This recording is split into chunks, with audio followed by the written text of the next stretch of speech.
పెళ్లికాని Prasad అబ్బాబ్బాబ్బా movie చూస్తే నిజంగా నాకైతే మళ్ళీ ప్రేమ కథ చిత్రంలో అక్క మళ్ళీ వచ్చేసావా అంటే నాకు అంతలా నవ్వు వచ్చిందన్నమాట. సో ఫైనల్లీ సప్తగిరిది మూవీగా అది పెళ్లికాని ప్రసాద్ మూవీ అయితే రిలీజ్ అయింది. ఇంకా మూవీ రివ్యూలో చెప్పేస్తున్నాను. ఈరోజు మలేషియాలో ఓ స్టార్ హోటల్లో పనిచేస్తూ జీవనం సాగిస్తుంటాడు మన హీరో. అతని తండ్రి ముల్లిసిద్. ఒకసారి వారి కుటుంబ కట్న చరిత్రను వివరిస్తూ 2 కోట్లకు తక్కువ కట్నం వస్తే పెళ్లి చేసుకోవాలని చెబుతాడు. ఈ మాటలను బలంగా నమ్మే ప్రసాద్ అలాంటి సంబంధమే కావాలని చూస్తూ ఉంటాడు. అయితే ప్రసాద్కు అదే ఊర్లో ఉండే ప్రియా అంటే హీరోయిన్ ప్రియాంక శర్మ అనే అమ్మాయి పరిచయం అవుతుంది. ఆమె తల్లిదండ్రులు అమ్మమ్మతో కలిసి విదేశాల్లో స్థిరపడాలనే కలతో జీవిస్తుంటుంది. ఈ క్రమంలో ప్రసాద్ గురించి తెలుసుకున్న ప్రియా తన లక్ష్యాన్ని చేరుకోవాలన్న ఉద్దేశంతో అతన్ని ప్రేమలో పడేసి పెళ్లి చేసుకుంటుంది. అయితే పెళ్లి తర్వాత సొంతూరులోనే స్థిరపడాలనే ఆలోచన ఉంటాడు ప్రసాద్. ఈ విషయంపై వీరిద్దరి మధ్య గొడవ మొదలవుతుంది. అసలు ప్రసాద్ విదేశాలకి తిరిగి ఎందుకు వెళ్ళకూడదని అనుకుంటాడు.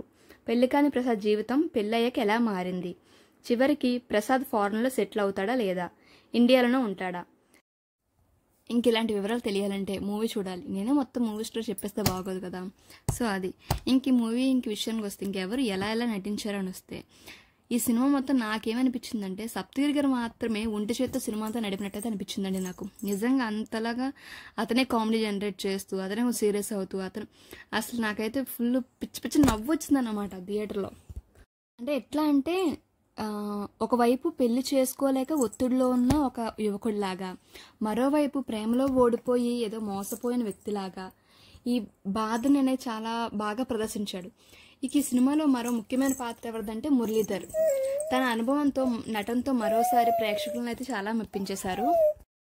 అన్నపూర్ణమ్మ గారు, ప్రమోదిని, పాషా పాత్రల ట్రాక్ చాలా ఆకట్టుకునేలా సాగింది. మిగిలిన నటులు కూడా చాలా బాగా నటించారు. నేనేం చెప్పబోతున్నానంటే ఫ్యామిలీతో హ్యాపీగా వెళ్ళి పిచ్చి పిచ్చిగా నవ్వుకొని ఎంజాయ్ చేయాలంటే ఒక ఎంటర్టైన్మెంట్ కానీ ఒక కామెడీ కానీ కావాలంటే డెఫినెట్గా పెళ్లికాని ప్రసాద్ మూవీకి వెళ్ళిపోండి. మీరు నేను చెప్పినట్టు హ్యాపీగా నవ్వుకుంటారు, హ్యాపీగా నవ్వుకుంటూ థియేటర్ నుంచి బయటకు వస్తారు. నేనైతే చెప్పబోతున్నాను.